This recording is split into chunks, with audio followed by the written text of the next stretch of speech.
All right, an accident now headed to the downtown on westbound 50 at 26th Street. Also a crash Fair Oaks Boulevard at Watt and southbound 99 at Sheldon Road. Traffic brought to you by Zero Res, Sacramento.com. 19 after 7. Let's see what's happening with Dan in Sonoma. Dan, what's up? Well, Sean, I'm looking at this possible deal with Hamas and Israel, looking at the report from CBS News. I don't see this happening. I mean, it's too elongated, and Hamas has a bad habit of reneging on any promises. They're only giving to start never. 34. What's that? They would never renege.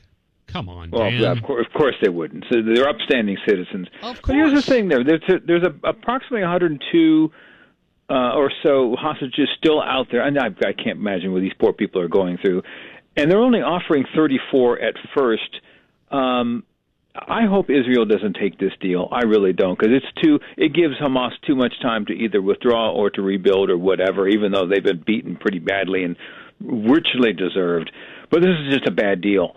So we'll see. Obviously, Biden wants to get something under his cap to say that he did something, which he's done nothing, obviously, about this. But what bothers me about the Israelis is, though, over the years, over the many decades, when they have these situations which pop up from time to time, they will exchange a dead soldier or a dead individual for a live prisoner that they have to exchange for whatever terrorist organization is negotiating with them. I think that's always been a stupid idea, a horrific idea.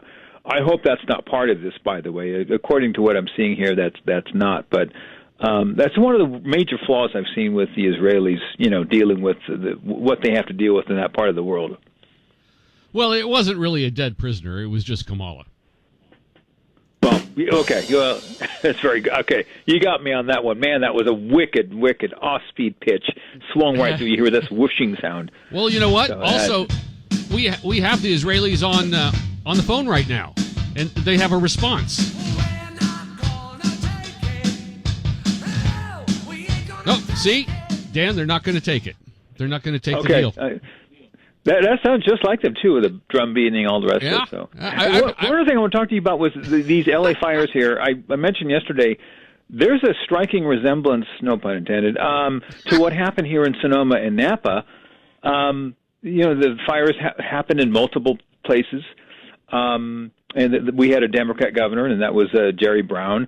The big difference is there was no criticism of Brown at the time. I mean, no criticism whatsoever, and the reason why was immediately, and I blame the media for this, they had a scapegoat, and that was PG&E. And everyone dumped on PG&E, and the reason for that was obvious. That was so you and I would have, and everyone in this audience would have to pay through the nose, which we are still paying through the nose for all the damages. And that's going to happen again in L.A.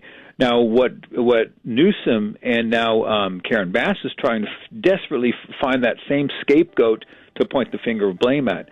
Newsom has assembled this, I don't know if it's a website or a committee to combat what they call misinformation regarding the L.A. fire. So that tells me he's absolutely desperate, and these recalls that are beginning, I think, will probably make. I think this is finally going to work. This is finally a way that Newsom will be removed from office once and for all, and at the very least, his presidential aspirations are done. I think you're right, Dan. I think you're right. As you often are. I appreciate it. Hey, but one last thing real quick. I called the Republican Party to see if they had anything to say about it. Crickets. Not a word. I am shocked. I know. You should pick yourself off the floor. You probably have fallen down, my friend. Next, you're going to tell me there's been gambling going on around here. Dan, it's always a pleasure. Thanks, bud. Talk to you tomorrow. You're a fine American.